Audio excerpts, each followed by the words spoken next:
Hello everyone. सो इस video में बात करने वाले हैं कॉग्निजेंट के बारे में। सो कॉग्निजेंट के कम्युनिकेशन असेसमेंट जो जेएनसी का होगा उसके बारे में हम डिस्कस करेंगे। देखो, इसकी जो एग्जैक्ट पैटर्न वाली वीडियो है, जो लास्ट टाइम इसका असेसमेंट कंडक्ट कराया गया था, उसकी वीडियो ऑलरेडी चैनल पे है।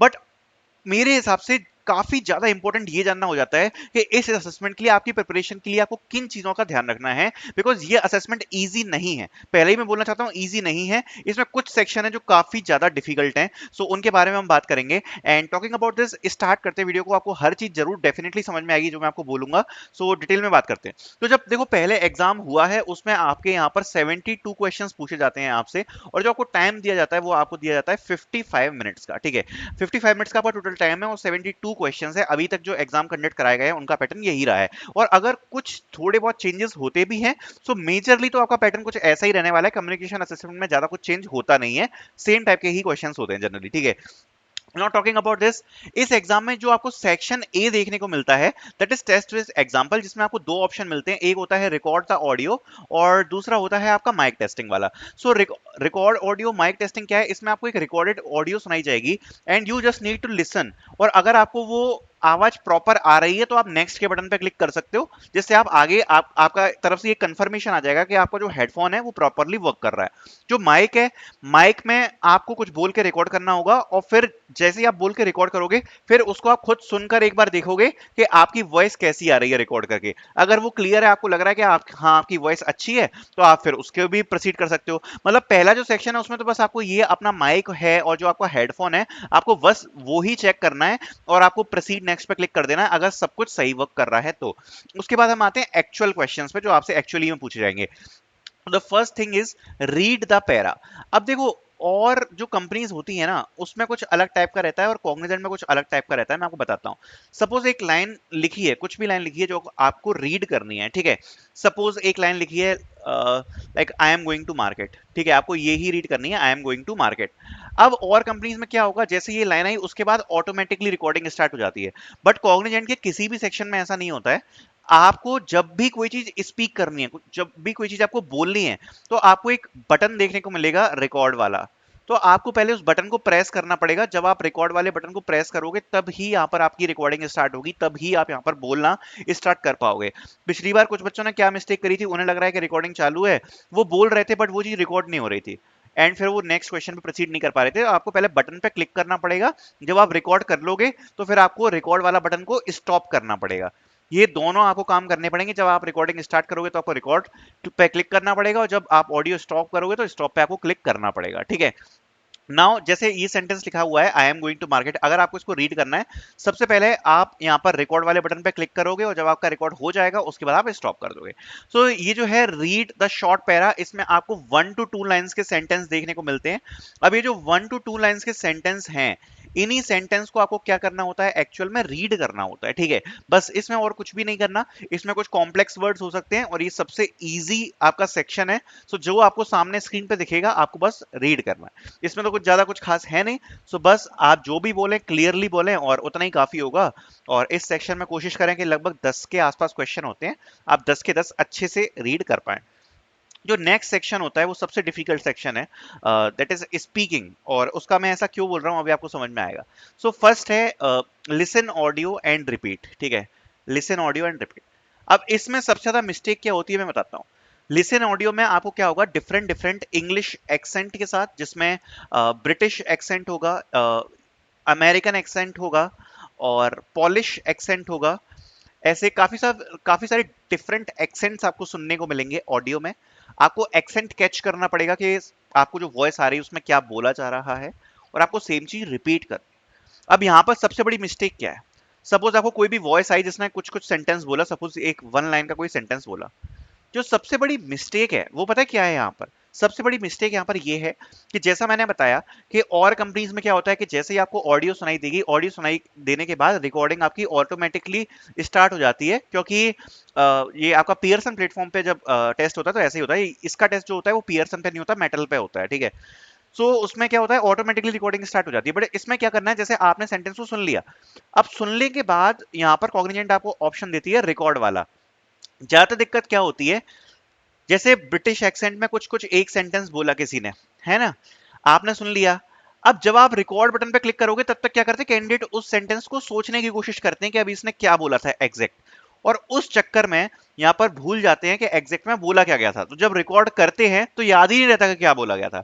तो पहली बात, जब आपका ये वाला सेक्शन आता है लिसन ऑडियो एंड रिपीट, आपको जो पहला काम करना है वो क्या करना है कि पूरा फोकस, 100% फोकस आपका होना चाहिए जो भी ऑडियो में बोला जा रहा है उस पर, एक एक वर्ड पर। जैसे उसने बोला this was my last day, so जैसे उसने बोला दिस वॉज, सो आपके दिमाग में बिल्कुल वो चीज चलनी चाहिए, this was my last day, ऐसे पूरे दिमाग में आपकी जब एक बार चल जाएगी, उसके बाद आपको बिल्कुल भी एक सेकंड का वेट नहीं करना है। अगर आप दोबारा से पूरा सेंटेंस याद करने की कोशिश करोगे तो वो गलती हो जाती है। आप सीधे रिकॉर्ड बटन पे क्लिक करो, जैसे ही वो बोलना खत्म करे वैसे ही आप अपनी रिकॉर्ड कर दो। सिंपल ट्रिक है। सबसे पहले पूरा फोकस लगा के सुनना है एक्सेंट पे, ठीक है।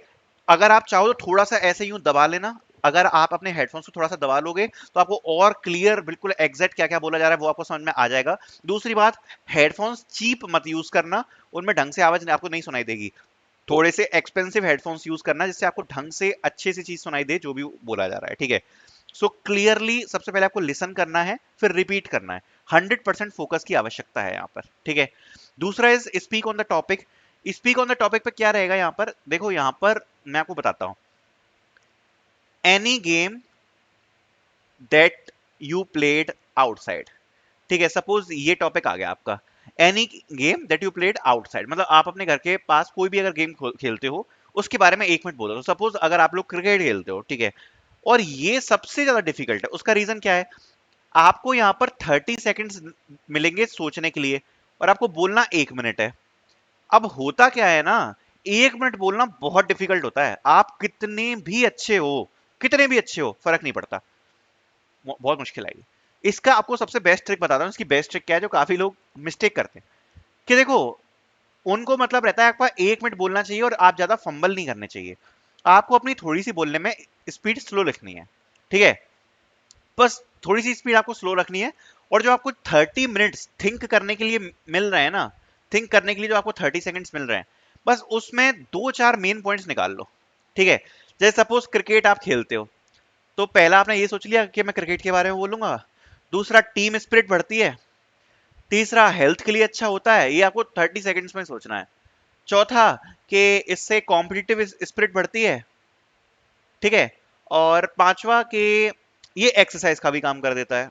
सपोज आपको यही सब बोलना, सो आप कैसे स्टार्ट करोगे बोलना, I love to play cricket outside my house, this sport increase my team spirit, ऐसे बोलना है आपको, ठीक है। आप सोच रहे हो टूट भी नहीं रहे बोलते में, मतलब ये ऐसे कुछ अटक भी नहीं रहे, बोल भी रहे हैं बिल्कुल लगातार, सोच भी पा रहे हैं, और साथ साथ में स्पीड इतनी स्लो रखिए, ज्यादा स्लो भी नहीं रखनी, इतनी स्लो बस रखना है कि आपका जो 1 मिनट है उसमें आपको ज्यादा ना बोलना पड़े। अगर आप ऐसे बोलोगे, I love to play cricket outside my house, it increase my team spirit, also it is beneficial for health, अगर ऐसे बोलना स्टार्ट करोगे तो 1 मिनट में तो पता नहीं क्या क्या बोल जाओगे, 10 सेकंड में ही सब कुछ कवर हो जाएगा। तो स्पीड आपको थोड़ी सी स्लो रखनी है, ये चीज आपको ध्यान रखनी है। और पहले 4-5 मेन कीवर्ड आपको सोच लेने हैं, 4-5 मेन कीवर्ड सोचकर थोड़ी स्लो स्पीड में बिना अटके आपको बोलना है, ये इसमें होता है। That is speak on the topic, think for the 30 seconds, ये आपका इसमें नेक्स्ट होगा। नेक्स्ट जो आता है इसमें आता है आपका ग्रामर। टॉकिंग अबाउट ग्रामर, सो देखो ग्रामर का भी आपको एक स्ट्रीट बताना चाहता हूँ। फिल इन द ब्लैंक्स आपको देखने को मिलते हैं, और ये दो टाइप में आपको देखने को मिलेंगे। पहला होता है वर्ड और दूसरा होता है article. Now what is word, जैसे कि I was dash to school, ये सेंटेंस है। सो ऑटोमेटिकली आपको समझ में आ जाएगा कि आई वाज अगर डैश लगा है तो यहाँ पर गोइंग ही होगा, है ना, I was going to school.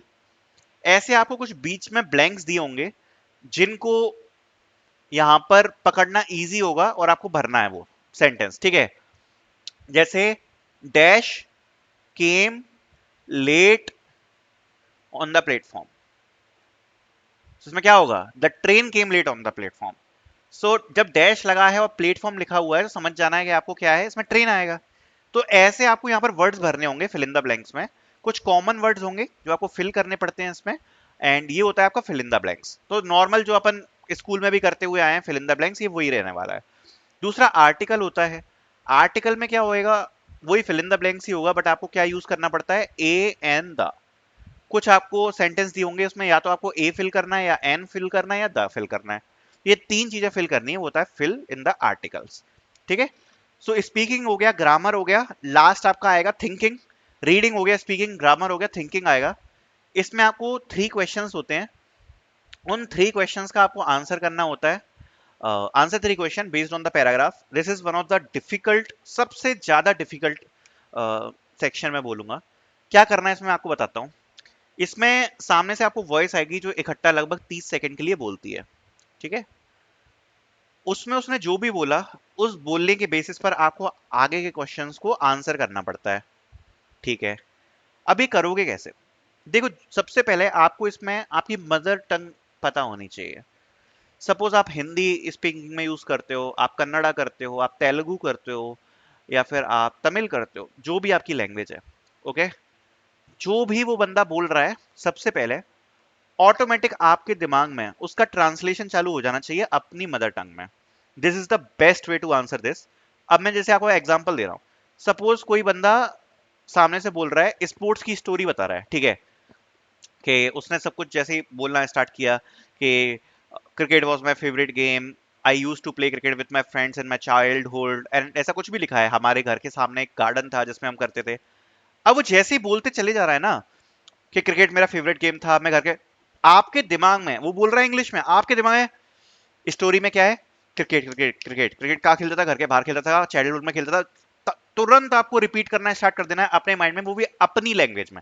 अगर आप इंग्लिश में याद करने की कोशिश करोगे, जो कि आपकी मदर टंग नहीं है, अगर मदर टंग है काफी बढ़िया बात है, अगर नहीं है तो आपके लिए बहुत ज्यादा प्रॉब्लम क्रिएट हो जाएगी। आपको याद नहीं रहेगा कि क्या क्या हुआ, क्योंकि 30 सेकेंड्स एक एक साथ पूरी स्टोरी याद रखना बहुत मुश्किल होता है। सबसे डिफिकल्ट सेक्शन है। आपको अपनी मदर टंग में ट्रांसलेट करके फटाफट दिमाग में रखते जाना है कि वो क्या बोल रहा है। ठीक है। उसके बाद जब वो क्वेश्चंस के आंसर आएंगे, जब वो क्वेश्चंस आएंगे बेस्ड ऑन द स्टोरी जो आपको सुनाई गई है, वो आप आसानी से आंसर कर पाओगे। सो ये होता है आपका लास्ट सेक्शन। यही है पूरा कम्युनिकेशन असेसमेंट जो अभी तक कॉग्निजेंट ने पूछा है। I hope similarly pattern follow करेगी इस बार। So thank you so much for watching this.